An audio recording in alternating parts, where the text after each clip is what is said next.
Hey y'all, welcome. Today I'm going to show you how to make the best spaghetti recipe. And if you've made spaghetti 1,000 times, trust me, I'm going to teach you some new tips and tricks today. And if you've never made spaghetti before, honey, well, you don't need another recipe. This is the best recipe for spaghetti. It's absolutely delicious and super easy.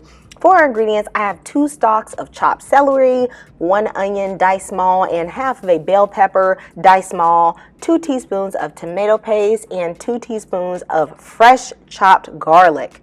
I am using a combination of 1 pound of ground beef and mild Italian sausage.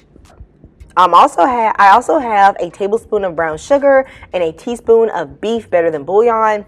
There's so many spices here, and I'll list them down below, but it is important to know that I'm using 2 whole cloves. Okay, that is not typically in spaghetti, but it adds an awesome taste. And I'm using 1/4 cup of dry red wine and a bay leaf. For my sauce, I'm using just this burratoli sauce, tomato and basil, and a can of tomato sauce as well. To get started with this, I'm just going to spray a little bit of olive oil into my pot, and I'm going to add in that meat. Now, I like to use a beef that's a little bit fattier. Even though I do drain some of the fat, I think that this type of beef will simmer better. It will become less dry, less tough. This is a personal opinion, so I'm using like an 80-20 today. Now, you can see there's some beef broth and also a little grease in there. I fry this until I start seeing the oil separate and all that water is out. I like to cook the water out because it adds flavor. And I took out about 80% of that grease and I left the rest in for the flavor, guys. You can't do a fat-free dish, not when you're doing spaghetti, okay? I'm gonna toss in, this what they call the Holy Trinity. All right, we got the onion, we got that celery, we got the sweetness from the bell peppers.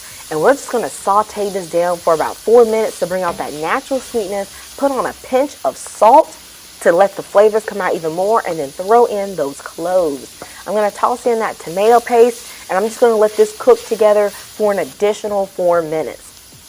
Now, it is important to saute this down because you want the sweetness from those vegetables to come out. And the last thing you're going to add from the fresh list is the garlic. The garlic can burn faster, so, add that last.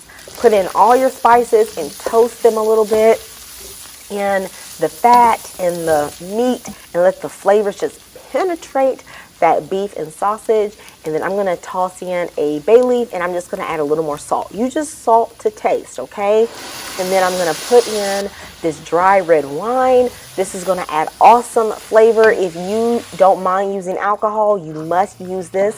Now, I've already went and I put in my tomato sauces, okay? I just dumped both of them in, but we're not leaving the extra in the jar.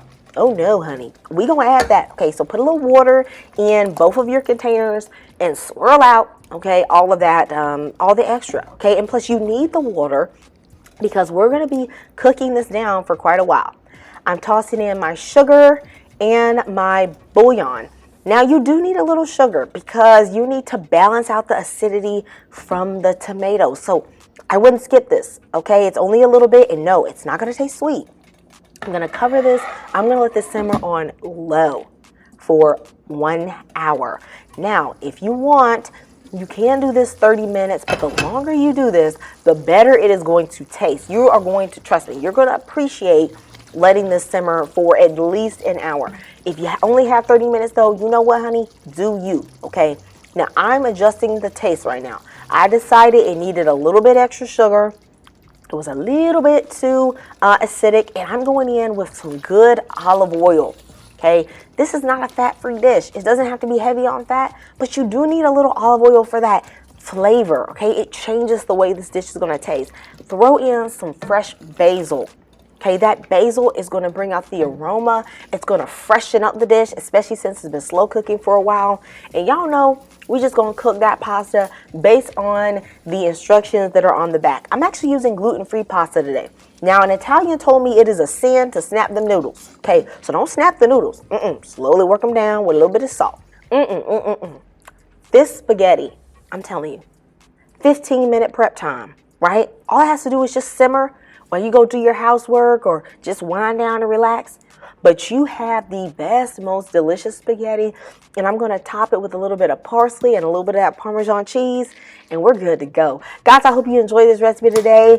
Remember, I love you and God loves you the most. And if you try this recipe, please let me know in the comments. Goodbye. God bless.